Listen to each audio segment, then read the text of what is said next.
blockbuster bangers like Halo Infinite over here. We're going to talk a little bit about its system requirements, which are rather beefy considering this game will run on an Xbox One.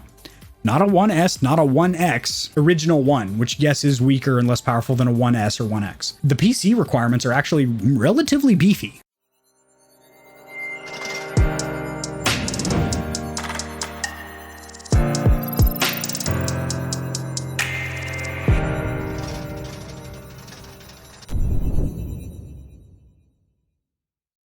Halo Infinite has a release date of December 8th. I just made a video about how that may get delayed. I think it will, but if it doesn't, it's getting released incomplete. They already said it doesn't have Forge mode, which is basically the level builder. I've never been a big Forge user, but a lot of people build some incredible game worlds out of Forge. And so obviously the Halo community uses it. And this one did kind of tickle my pickle in the wrong spot. No co-op. So that's kind of frustrating. Co-op is a banging up good time. It's getting released December 8th, and I do understand they probably don't want to delay this game any further for two reasons. One, it's already been delayed. Master Chief and the Halo Infinite logo and everything are on the box. When I bought my Xbox Series S like 6 or 7 months ago, it was on the box. Same thing with the Series X. So it was going to be a launch title for the Series S and X. I don't know why I said it like that. A launch title for this console. It's been out for about 9 months now. In addition to that, it's also the 20th anniversary of Halo. So they don't want to delay it because they want it to be released to celebrate that, which makes perfect sense. No Forge, no co-op. A campaign-specific dev just said the game was in rough condition. Also, multiplayer, it didn't look great. We did get that tech demo. The general consensus was, for one, they showed us a very, very small map, which they probably did for a reason, and it was an older build too. Why wouldn't they just show us the most current build that didn't have like issues and bugs and glitches fixed? And also the bots were kind of dumb too. They would like spawn into each other and like clip into each other. It wasn't terrible. I've seen worse closed alphas and betas, and this isn't even one of those. They literally just said it was a tech demo. So at least they're prefacing it with like, don't expect this to be polished, but the game is also supposed to release December 8th, which is not that far away. So even if they do omit Forge and co-op, they still need to get multiplayer and campaign on track. Also, what the fuck? What the fuck? We need more echo on that, actually. What the fuck? Happened with BR? That wasn't just a rumor or like some kind of like article that I read or anything. There was a statement, 343, saying that they were going to have a BR mode. They said, because this is a semi-open world game, it's the closest to an open world we have, where there's a big enough map where we can have people drop in with vehicles like Banshees and Warthogs zipping around. We'd like to have like an 80 or 100 player battle royale. That hasn't been talked about at all. And I'm assuming if they're taking out Forge and co-op, there is no chances of us getting a BR, at least not on drop, on launch. They might release it. Warzone happened. That didn't launch with the game, but they dropped it like several months later. That might be what happens here. At least I hope so, because a Halo BR would be amazing. Absolutely amazing. Just think about that for a hot tick. Steam page has been updated and the system requirements are in. They're pretty damn high for a game whose graphics people were making fun of not that long ago, especially for one that will have a free-to-play multiplayer. Since it's free to play, a lot of people with cheap or budget PCs are going to be playing this and might not meet the minimum specs. Yeah, it's supposed to run on a base Xbox One. They call for an AMD RX 570 or an Nvidia GTX 1050 Ti graphics card, while the recommended specs call for a 57 XT or an Nvidia RTX 2070. That's a pretty good graphics card. Drunken Yoda with the super chat. You are an absolute stallion and your schmeckle is 3 times bigger than mine. I wish I had half of what you have. Holy shit. Benzilla, thank you for the sub, big dog. You guys are just making it rain on my titties. At least it only wants 50 gigabytes of space, which is seemingly small by 2021 standards. It is incredibly small. Game files nowadays, especially if they have a multiplayer mode with map packs and stuff, are generally around 100 gigabytes.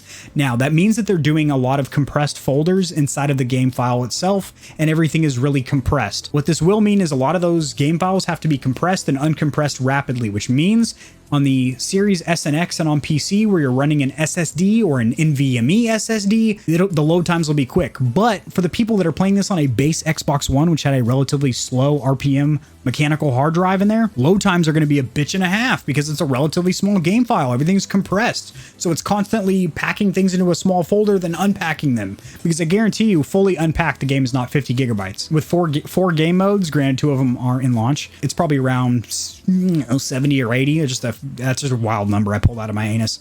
Halo Infinite minimum system requirements are as follows. You have to have a 64-bit version of Windows 10. Will it run on Windows 11? Good question. There is no way to have an answer as of now, but I would say that is a 90% most positively yes, because most games that do run on Windows 10 will be optimized for Windows 11 as well, as it is going to be a free upgrade. AMD FX 8370 or an Intel i5. As for memory, you need 8 gigabytes of RAM, which is starting to become less and less viable, especially with games with massive draw distances where it's constantly taking things from the actual storage and loading them, preloading them into the RAM or random access memory to make them quickly available. So when you turn your character around, the game world's like there in your face. 8 gigabytes of RAM is totally doable. By no means am I saying that it's not good for gaming.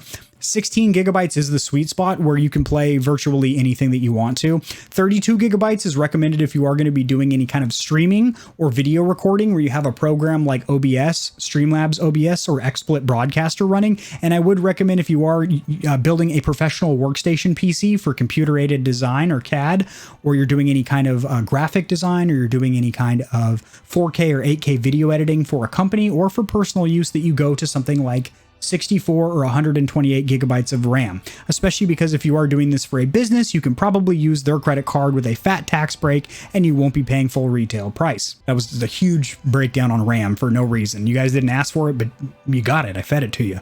Graphics cards. Again, bottom of the line, you're looking at a 570 or a 1050 Ti, and you do need to have DirectX installed, shaders and your graphical suite. Now, the recommended system requirements. Now, this is generally what you should aim for. It's still going to be Windows 10 on 64-bit, AMD Ryzen 7 3700X, or an Intel i7 9700K. 16 gigabytes of RAM. Again, like I said, sweet spot for gaming. If you only game, you don't stream or anything, you don't video edit, 16 gigabytes of RAM, literally fine. Graphics card, they recommend a 5700 XT or an Nvidia 2070. IMO, or in my opinion, Nvidia makes better GPUs than AMD. Don't get me wrong. The GPUs that AMD just dropped, their current generation, are fucking amazing, and I will do an in-depth video comparison breaking down everything from CUDA cores and ray tracing cores. Yes, the AMD Radeon cards do have ray tracing. People think that RTX ray tracing was invented by Nvidia. Nvidia did not make ray tracing. They patented it as RTX or ray tracing engaged or whatever, but ray tracing's existed in 3D video rendering and stuff for a long time. And they were the kind of the first GPU company to make it accessible for gamers. But the AMD Ryzen CPUs are doing not only that, but also Nvidia has DLSS, or deep learning super sampling, which basically runs a game at a lower resolution, like 1080 or 1440, and upscales it to something like 1440 or 4K.